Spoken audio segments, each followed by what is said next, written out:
Hello guys, welcome to another video of stock market. Friends, True Colors Limited का जिस IPO का आज day 2 का सब्सक्रिप्शन ओपन हो रहा है, जानेंगे लाइव सब्सक्रिप्शन जीएमपी कितना चल रहा है, लिस्टिंग कितना मिलेगा, परफॉर्मेंस कैसा रहा, अप्लाई करें या फिर नहीं, लास्ट डे है तो फाइनल डिसीजन क्या लेना, इन सभी पॉइंट्स को डिस्कस करेंगे। और गाइस, कोई रिकमेंडेशन वीडियो नहीं है, तो जो भी फाइनल डिसीजन लीजिएगा अपने रिस्क पर लीजिएगा। चलिए फ्रेंड्स, वीडियो स्टार्ट करते हैं। आईपीओ 23 सितंबर ओपन हुआ था, 25 सितंबर क्लोज किया जा रहा है। कल के दिन क्लोजिंग डेट रखा गया। गाइज मैंने गलती से लास्ट डेट बोल दी, एक्चुअली आज डे 2 का सब्सक्रिप्शन ओपन हो रहा है। 10 रुपीज का फेस वैल्यू, 181 टू 191 रुपीज पर शेयर की प्राइस में, 600 शेयर्स की lot size, fresh capital, offer for sale का कॉम्बिनेशन है। 128 करोड़ का इशू साइज, 67 लाख शेयर्स का इशू किया जा रहा है। Giriraj stock broking market maker, fresh issue 102.4 crore का, ऑफर फॉर सेल 19.1 करोड़ का। Book build IPO BSE SME platform पर लिस्टेड किया जाएगा। अलॉटमेंट डेट फाइनलाइज किया गया 26 सितंबर का। 29 सितंबर रिफंड रिलीज किया जाएगा, शेयर्स डिमैट अकाउंट में क्रेडिट होगा। 30 सितंबर का लिस्टिंग डेट रखा गया है। इंडिविजुअल टू लॉट अप्लाई कर सकते हैं, 1200 शेयर्स मिलेंगे, 2.3 लाख रुपीज पे करना पड़ेगा। Small HNI minimum 3 lot apply कर सकते हैं, 3.4 लाख रुपीज पे करना पड़ेगा। मैक्सिमम 8 लॉट अप्लाई कर सकते हैं, 9.1 लाख रुपीज पे करना पड़ेगा। Big HNI minimum 9 lot apply कर सकते हैं, 10.3 लाख रुपीज पे करना पड़ेगा। मैक्सिमम का कोई लिमिट नहीं है। अब गाइज देखिए, स्मॉल एचएनआई हो या बिग एचएनआई, अगर 50 टाइम सब्सक्राइब होता है तो स्मॉल एचएनआई जितना भी अप्लाई कीजिए आपको ओनली 3 लॉट अलॉट होगा। बिग एचएनआई में ओनली 9 लॉट अलॉट किया जाएगा अगर 50 टाइम सब्सक्राइब होता है तो। प्रोमोटर होल्डिंग प्री इशू से 95%, पोस्ट इशू 69% का ऑफर दिया गया। क्यूआईबी एंकर इंक्लूड नहीं करेंगे, ऑलरेडी एलोकेट हो चुका है 19% का। Big HNI 9.5%, small HNI 4.7%, retail 33.3% offer दी गई है। एंकर से 36.4 करोड़ का फंड रेज कर चुका है। अगर हम इसके सब्सक्रिप्शन की बात करेंगे, कंपनी में क्यूआईबी से 3.5 टाइम सब्सक्राइब है, नो डाउट बहुत स्ट्रॉन्ग सब्सक्राइब है। 12.7 लाख शेयर्स का ऑफर था, 44.7 लाख शेयर्स का बीट किया, 85.4 करोड़ का बीडिंग है। स्मॉल बिग एचएनआई में 97% सब्सक्राइब है, जितना ऑफर था उतना ही के अराउंड देखने को मिल रहा है। सब्सक्राइब 6.2 लाख शेयर्स का बीट किया, 11.8 करोड़ का। स्मॉल एचएनआई 92% सब्सक्राइब है, 2.9 लाख शेयर्स का बीट किया, 5.5 करोड़ का। रिटेल में 1.6 टाइम सब्सक्राइबर, 22.3 लाख शेयर्स का ऑफर था, 36 लाख शेयर्स का बेट किया, 69 करोड़ का। देखिए क्यूआईबी में ओवर सब्सक्राइब है, रिटेल में फुल्ली से थोड़ा ज़्यादा देखने को मिल रहा है, एचएनआई में फुल्ली के आसपास देखने को मिल रहा है, 90% क्रॉस कर चुका है। Total 2 time subscriber, 90 lakh shares का बेट किया, लगभग 172 करोड़ का। 3250 एप्लीकेशन सबमिट हुआ। और अगर हम जीएमपी की बात करेंगे, 45 रुपीज़ का ट्रेड कर रहा है, 23.5% का लिस्टिंग एक्सपेक्ट कर सकते हैं। 236 रुपीज़ का एस्टिमेटेड लिस्टिंग प्राइस, 27,000 रुपीज़ का एस्टिमेटेड प्रॉफिट आपको मिल सकता है।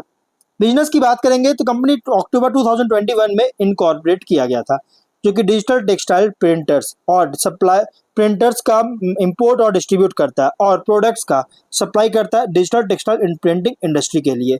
कंपनी जो है और digital textile printing solutions offer करता है, जिसमें इंक्लूड मशीन्स, इंक्स, सर्विसेज और अलग अलग बिजनेस जैसे एक्सपोर्टर्स, मैन्युफैक्चरर्स, डिजाइनर्स, एंटरप्रेन्योर्स को टारगेट करती है।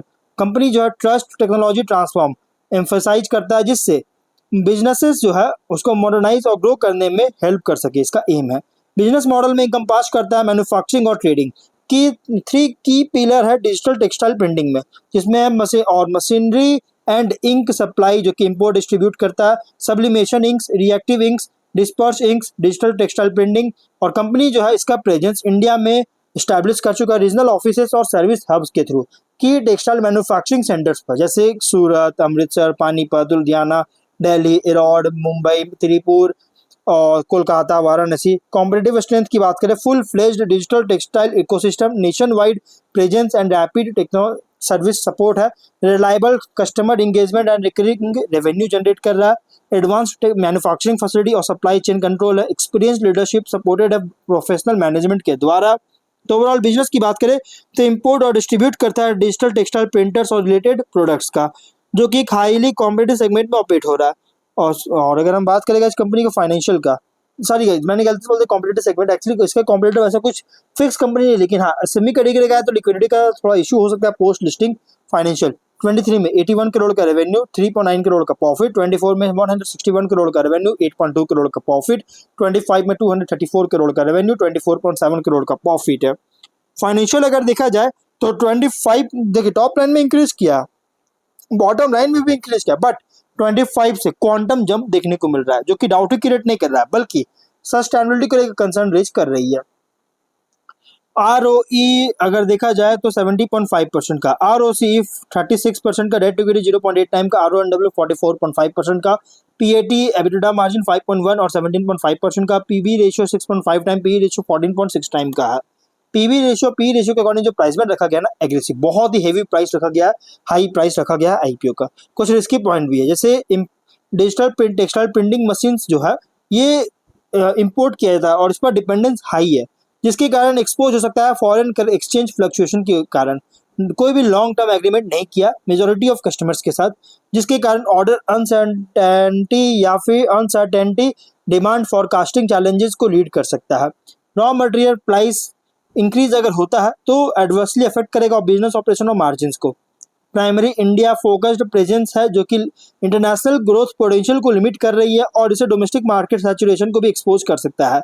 और highly competitive digital printing industry में तो ऑपरेट हो रहा है, constant innovation and R&D investment requirement होगा। मतलब कि देखिए लिस्टिंग में तो कोई नहीं है, लेकिन हाँ मार्केट में बहुत सारे कंपटीशन इसका है, कॉम्पिटिटर है। GMP 45 रुपीज़ का 23.5% का लिस्टिंग एक्सपेक्ट कर सकते हैं। Objective working capital requirement, loan repay करना चाहता है, जनरल कॉर्पोरेट पर्पस के फंडिंग चार्ज के लिए आईपीओ लेकर आया। ओवरऑल कंपनी अगर देखा जाए तो थोड़ा रिस्की आईपीओ तो है, इसलिए कहा जो भी फाइनल डिसीजन लीजिएगा अपने रिस्क पर लीजिएगा। ये कोई रिकमेंडेशन वीडियो नहीं है। तो मिलते हैं नेक्स्ट वीडियो में, टिल देन बाय बाय।